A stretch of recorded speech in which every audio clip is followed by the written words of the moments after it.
నడుస్తున్నాడు ఢిల్లీలో. కేసీఆర్ ఏ ముట్ట చెప్పినా ముట్ట చెప్పినప్పుడు కేసీఆర్ ఆడింది ఆట పాడిందే పాట కాంగ్రెస్ పార్టీలో. కాబట్టి కవిత గారి తరఫున బెయిలు కోసం వాదించిన వ్యక్తిని ఇద్దరు కలిసి నిర్ణయించిన అభ్యర్థి ఆయన. ఇద్దరు కలిసి నిర్ణయం తీసుకున్న అభ్యర్థి కాబట్టి ఇవాళ బీఆర్ఎస్ పార్టీ ఇలా నామినేషన్ దాఖలు చేయకుండా కాంగ్రెస్ పార్టీకి పరోక్షంగా మద్దతు ఇచ్చింది.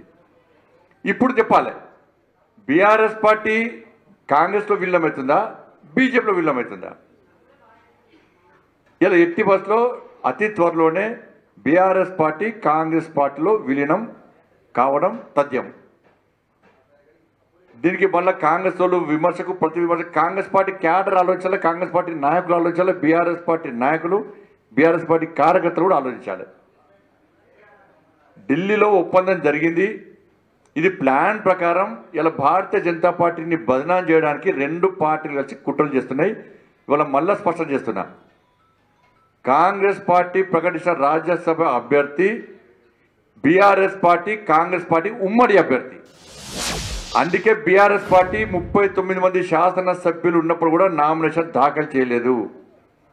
కవిత గారి తరఫున బెయిల్ కోసం ఆర్గ్యుమెంట్ ఇచ్చిన వ్యక్తి కాబట్టి, వాదనలు వినిపించిన వ్యక్తి కాబట్టి ఇద్దరి ఉమ్మడి అభ్యర్థి. ఇవాళ ఇది తెలంగాణ సమాజం దీన్ని గుర్తించాల్సిన అవసరం ఉంది. ఇన్ని రోజులు టైంపాస్ పాలిటిక్స్ చేశారు. 6 గ్యారెంటీల మీద ప్రజల దృష్టి మళ్లించడానికి ఇద్దరు కలిసి డ్రామాలు చేశారు వాళ్ళు. కానీ బీఆర్ఎస్ పార్టీ బీజేపీ ఎప్పుడు ఒకటి కాదు. ఎందుకంటే ఇది కుటుంబ party Congress party, BRS party కుటుంబ పార్టీ. ఇది అవినీతి party Congress party, BRS party కూడా అవినీతి పార్టీ. ఇద్దరి మధ్య సయోధ్య కుదిరింది, మాట ముచ్చట అయిపోయింది, కళ్యాణం మాత్రమే బాకీ ఉంది. ఇవాళ ఈ రెండు పార్టీలు ఒకటే, దీన్ని గుర్తించాల్సిన అవసరం ఉంది. కాబట్టి ఇప్పటి నుంచి కాంగ్రెస్ పార్టీ వాళ్ళు బీఆర్ఎస్ బీజేపీలో విలీనమవుతుందని మాట్లాడే అర్హత మీకు లేదు. అటు తప్పుడు ప్రచారం చేసేటువంటి అర్హత మీకు లేదు. వాళ్ళకి ఫుల్ క్లారిటీ వచ్చేసింది తెలంగాణ సమాజానికి. మీరు ఏం చెప్పినా ఏం చెప్పకుండా క్లారిటీ వచ్చేసింది. ఎందుకు నామినేషన్ దాఖలు చేయలేదో చెప్పాలి. ధన్యవాదాలు.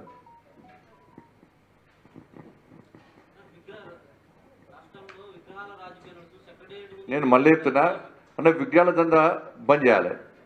ఎవరిది పెడుతుంది ఎవరిది వీక్తుంది చెప్పాలి. దానిలో ఇప్పుడు తెలంగాణ రైతాంగం వాళ్ళు బాధపడుతున్నారు, కష్టాల్లో ఉన్నారు. రుణమాఫీ చేస్తానని చేయలేకపోవడం వలన, 70% మందికి రుణమాఫీ జరగకపోవడం వలన, మహిళలకు ఇస్తాన 2,500 రూపాయలు ఇవ్వకపోవడం వలన, వాళ్ళ స్కూటీలు తులం బంగారం ఇవ్వకపోవడం వలన,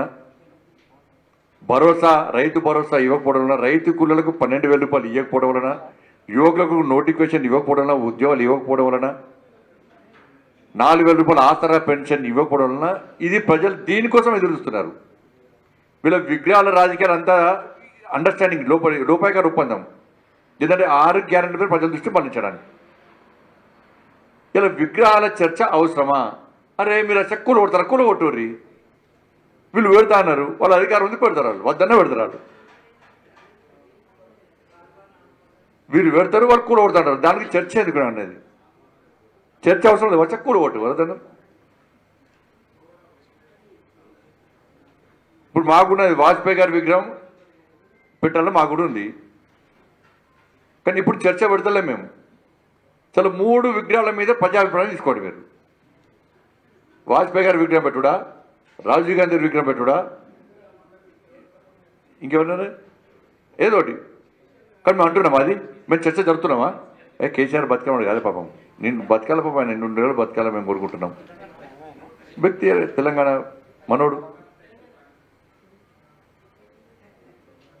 మర్చిపోయానండి. కాబట్టి నేను చర్చ తీసుకొస్తలేను. విగ్రహాల చర్చ నేను వాజ్పేయి గారిది పెట్టాలన్నా లేకుంటే ఇంకోటి పెట్టాలని చర్చ తీసుకొస్తాను. ఆ చర్చ వద్దు అంటుండే. నేను 6 గ్యారెంటీల మీద చర్చ జరగాలని నేను అంటున్నా. కాబట్టి దీన్ని డైవర్ట్ చేసే ప్రయత్నం చేయదు. టీవీలలో కూడా డిబేట్ కూడా దాని మీద జరగాలి.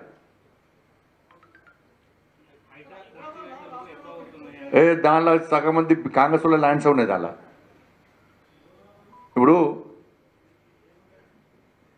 చిన్న చిన్న గుంటలు గజాల జాగున జోలికి పోతురు, కానీ 5 ఎకరాలు 10 ఎకరాలు పెద్ద ఆసాంలో జోలికి మాత్రం పోతలేరు. దీని వెనుక తతంగం అంతా వేరే ఉంది, మళ్ళీ అంత కలెక్షనే. దాని కాంగ్రెస్లో ఉన్నది, బీఆర్ఎస్లో ఉన్నది, మళ్ళీ కాంప్రమైజ్ అవుతారు వాళ్ళు. ఇచ్చి పుచ్చుకునే ధోరణి మీద, అది ఇచ్చి పుచ్చుకునే ధోరణి. కాబట్టి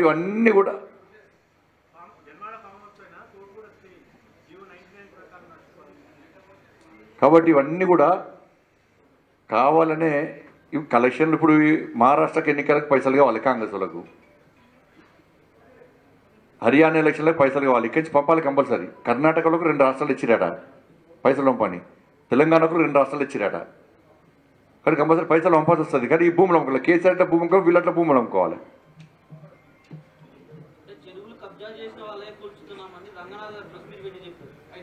ఇక ప్రెస్ మీట్ ఆ రంగనాథ్ సార్ నాది కూడా పెట్టిండు ఒకసారి, రాసిస్తే పెడతారు, ఏమున్నది, నాది కూడా పెట్టిండు ఒకసారి ప్రెస్ మీటింగ్. ఏం లేదు, నోటి ఎలిపెడతాడు ఊరుకాడు ఆయన. చాలా సంసారి బాగా, చాలా మంచివాడు, అమాయకుడు.